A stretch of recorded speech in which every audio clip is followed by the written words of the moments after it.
Hey everybody, Sean from Media Assault here, and it's time once again for another movie review. This time out, I'll be doing a review of the latest Marvel entry into the Marvel Cinematic Universe, and that is Doctor Strange, which was directed by Scott Derrickson and stars Benedict Cumberbatch, Rachel McAdams, Tilda Swinton, Chiwetel Ejiofor. Please let me know how you pronounce that if that's not correct. And Mads Mikkelsen. And this deals with, of course, Dr. Stephen Strange, who was a brilliant but kind of really arrogant surgeon. And he is injured in a car accident. He loses the use of his tools, his hands, and he can't operate on anybody anymore. So he basically loses his life's work. And it also really means to him that he's a failure, and that's the one thing in life that he really never wants to be. He is just abhors failure. He won't take before he injures his hands. He won't even take cases that he wouldn't be able to succeed at because he just abhors failure. So he can't do his life's work. So he's attempting to research new and experimental surgeries that may restore the use of his hands. Nothing seems to work. People are refusing to do these out of this world crazy experimental surgeries for him. So as a last ditch effort, he goes to Nepal and meets a sorcerer named the Ancient One, played by Tilda Swinton, and she tells him that she can, of course, repair his hands, but not directly. And what happens is Stephen Strange gets involved in something much bigger than just getting his hands healed.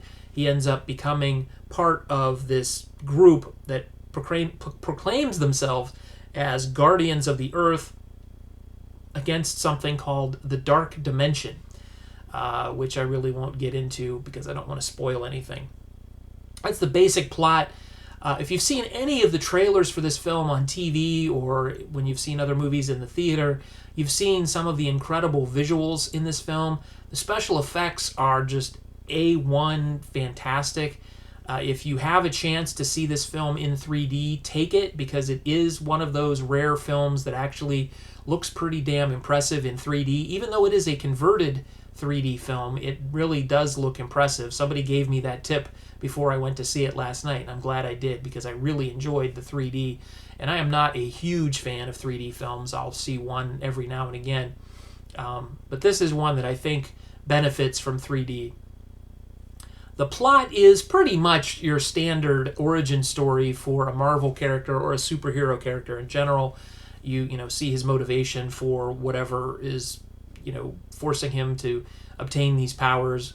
And the thing that I liked about this movie is that it may look kind of confusing from the trailers, but it's actually really easy to follow. It's, for, of course, a superhero film, as logical as one can be.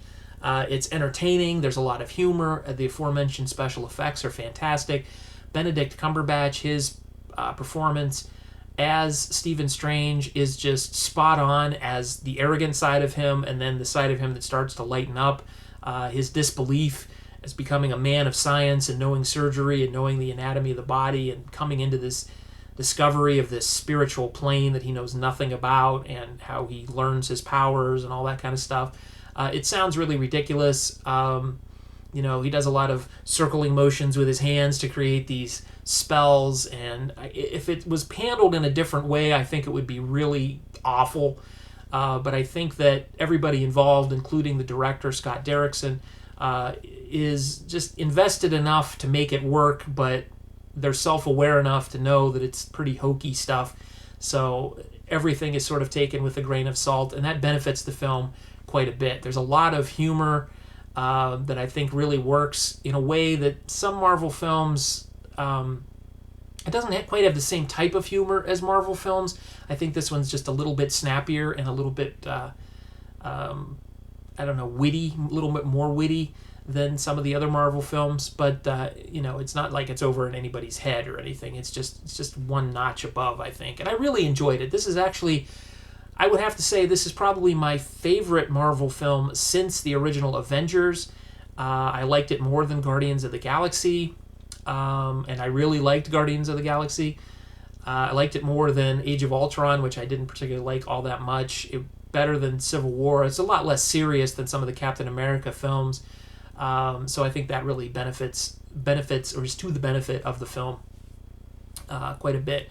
Scott Derrickson did a great job with the directing. He's done some movies that I didn't like in the past. The remake of The Day the Earth Stood Still. I never saw Sinister, but I've heard good things. And The Exorcism of Emily Rose was an okay film, I think from 2005, 2006. But this is by far the best film that he has directed. Just really accomplished, really well done. The action scenes are easy to follow and well constructed. Everything just sort of clicks. It's hitting on all cylinders.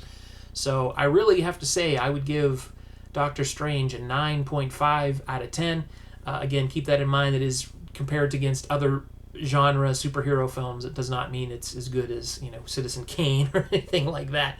But it is a well put together Marvel film. It fits the formula. It deviates from it just enough to be entertaining. Well, not deviates enough to be entertaining. They're all entertaining, but this one is just more entertaining than some of the other ones. It's just really enjoyable. The time flew by. I believe it's about 2 hours long, and it did not seem that long at all. So I'm just sort of rambling. Go see Doctor Strange. I can't recommend it highly enough. And there you go. That's my review of Doctor Strange from 2016. And as always, feel free to rate, comment, and subscribe if you haven't done so already. Thanks again for watching, everybody. Take it easy.